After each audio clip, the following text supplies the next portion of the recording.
Afternoon punters, market update for Friday, December 22, ahead of the meeting at Moonee Valley tomorrow. Before I go into that, let's just have a quick debrief on Caulfield last week, because despite it being a off-season Saturday meeting, there was plenty happening. It was quite an interesting meeting. So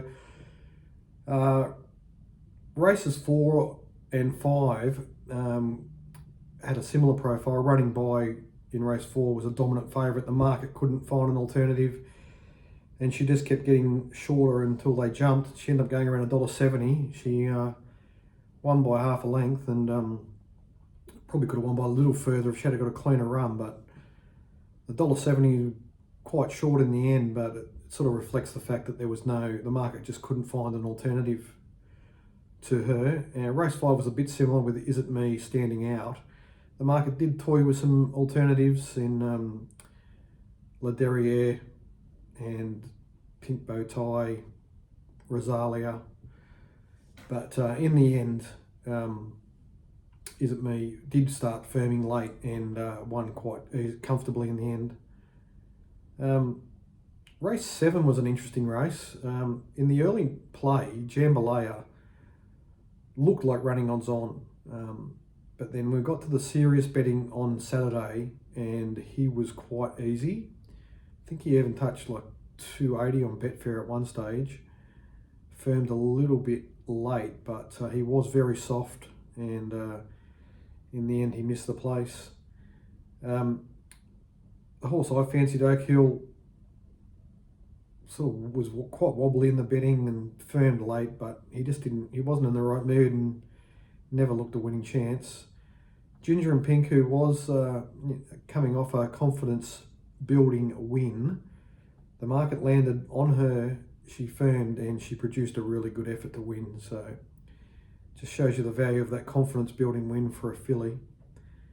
The main races I wanted to talk about were races 8 and 9. So race 8, when I did the video on last Friday, He's Handsome was favourite at around 370, and I said I'd be surprised if he ran favourite. Well, he did run favourite, and he ended up running 250, and there was only one significant race morning scratching.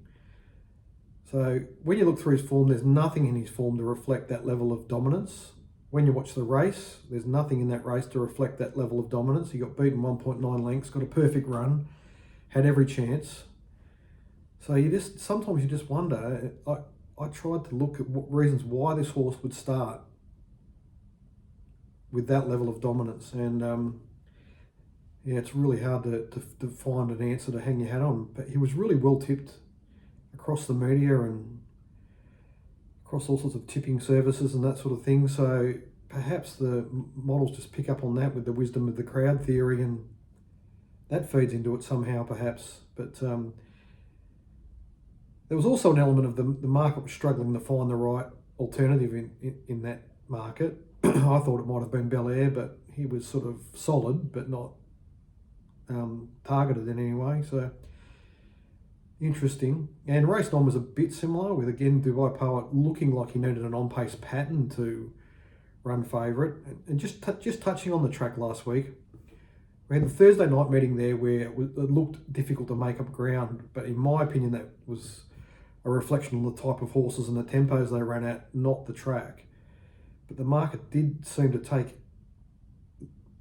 expect an on-pace pattern and seemed to react slowly to that not being the case. That track just raced really fairly last Saturday, so that's interesting as well. And anyway, by the time we got to race 9, there was clearly no on-pace benefit for leaders, and Dubai Poet still remained a really strong favourite, went around 330. And interesting. Again, I mean, he was a good winning chance in the race. He had solid enough form, but a lot of these horses had beat him in his last start, so including the winner Pashiro. So it was good to see Pashiro win. And then race 10's worth noting as well. We saw a winning performance there from Baldunio. That was just an effort of sustained speed. He's run a very fast time. He's always a horse that's had talent, but a bit of a chink as well. He's sort of run up to win a few races and not finish them off, and has just struggled to really put a complete race together. And perhaps they've just got him really, really fit this prep as he's gone through. and he really put it all together there last week. So be interesting to see if he can go on from there, but he's certainly got a platform to do so. Kin was an emergency. She didn't have a run until race morning. I think she was around 480 when she did finally get into the field.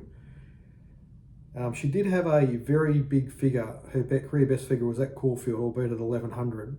And to be fair to her, she's run up to that, and probably why she kept getting firmer. She ended up running 340 favourite. So yeah, interesting race. Okay, that'll do for Caulfield. Let's move over to Moonee Valley on Saturday. Let's start off in race 1. So 3-year-olds over 1,000 metres. It's only a small field here of 6, but really interesting little race. The market feels really quite fragile. Dark Halo's the favourite. He's clearly the most talented horse in this race, but he's obviously got some learning to do. He did a lot wrong at Caulfield back in October. He's had a couple of recent jump outs where they've ridden him very quietly, trying to get him just to relax and hit the line. So I'd say that's why he's resuming at 1,000 with the tempo, giving him a chance to settle and finish off. So he's the right favourite, but I sort of feel like he's going to be a little bit, probably ease to the 250 plus range, and see where it goes from there. I mean, he could be really well targeted, but I suspect they're just going to ride quiet and they want to see him do something here. So he's the key runner. The interesting part is his stablemate Lynx, who I thought would probably know the run, has been really well fancied in the early market. So perhaps I've got Lynx wrong there. There are indications that he is well fancied. Get Along's a really interesting runner. He's learning, he's improving. There's a lot of merit in his Warwick Farm win. However, he's been very easy in the early markets. So where he goes on race day will be worth watching. He's got strong connections, so he'll you want to see him supported at some stage. Be watching him in the parade. So I would think he'll run either significantly shorter or drift alarmingly from his current 440. He's a real market watch. Over to race 2. So interesting, bigger field of sprinters here again over 1,000. Keen Enough is sort of holding his place, but sort of wobbling a little bit. I feel like he's got a lot to offer here. He's lightly raced, and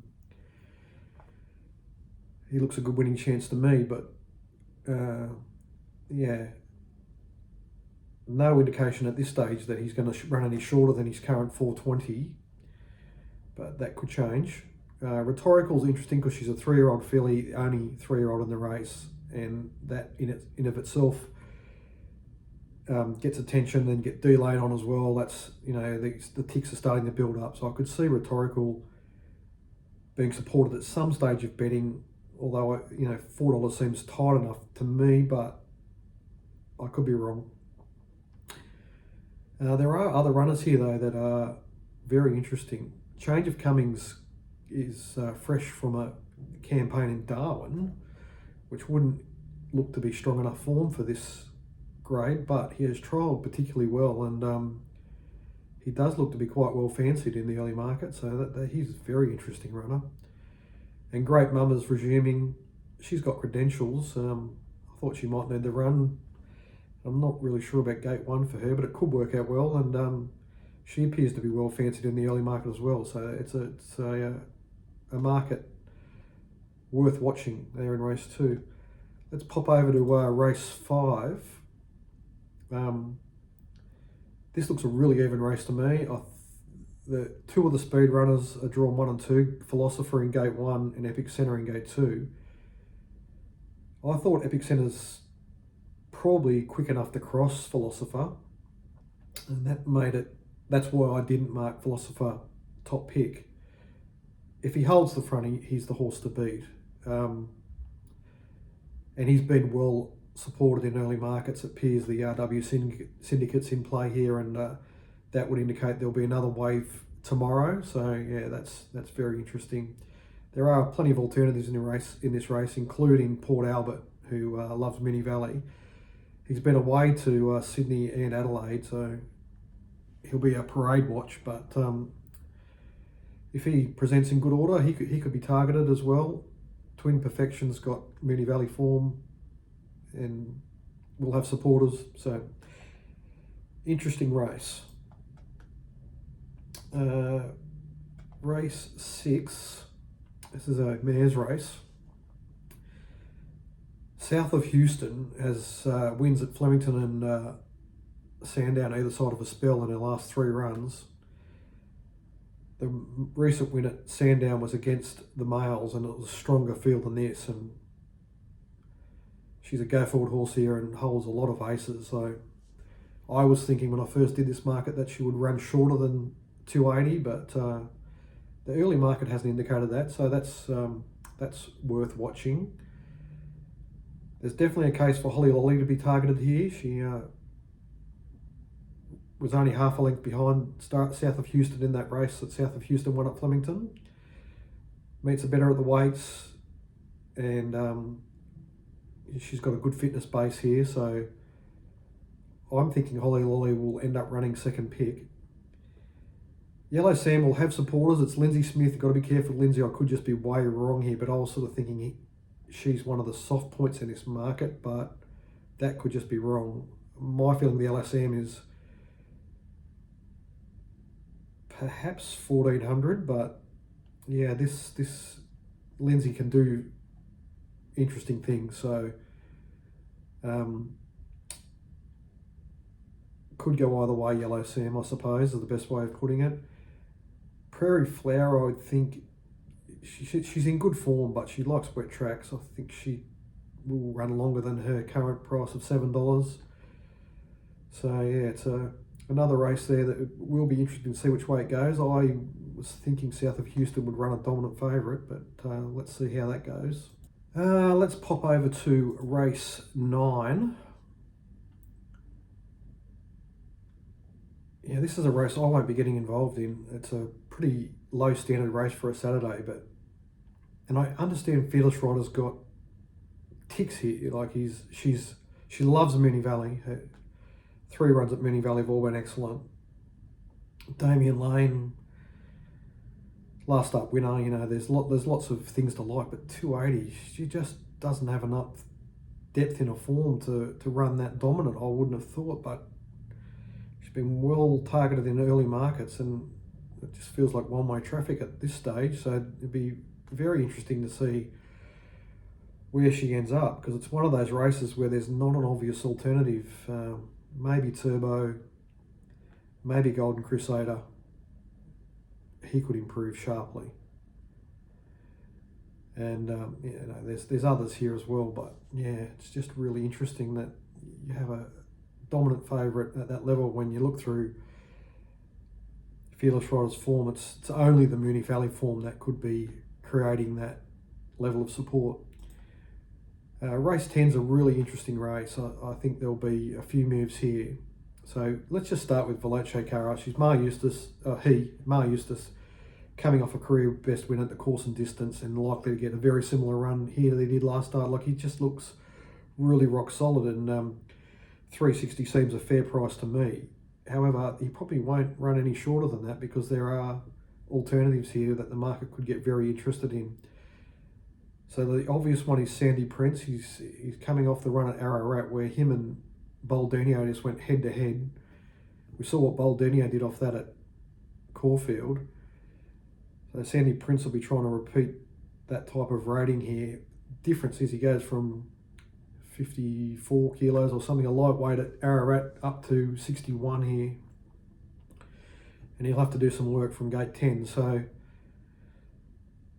however, he's got the sort of profile that the market loves, and I think, you know, he could be targeted. Private Jumbo's coming off a $1.80 SP at the track and distance, and he wasn't particularly well ridden in a really soft tempo race. He probably wants 1400 and longer, but the stable's chosen to go around at 1200 again, and there are reasons why he could attract support here. And Stupendo is surprisingly well fancied in the early market. He's racing okay, like he's sort of there and thereabouts, but 550 seems short enough. Again, D lane though, see, so there's a lot of D lane runners at this meeting that seem really well supported. So maybe all the D lane supporters are trying to get in for their Christmas cut of the action. Anyway, punters, really interesting card. I'm looking forward to it. Some good racing, and then we'll go again on Boxing Day at Caulfield. So plenty to look forward to. Cheers, punters.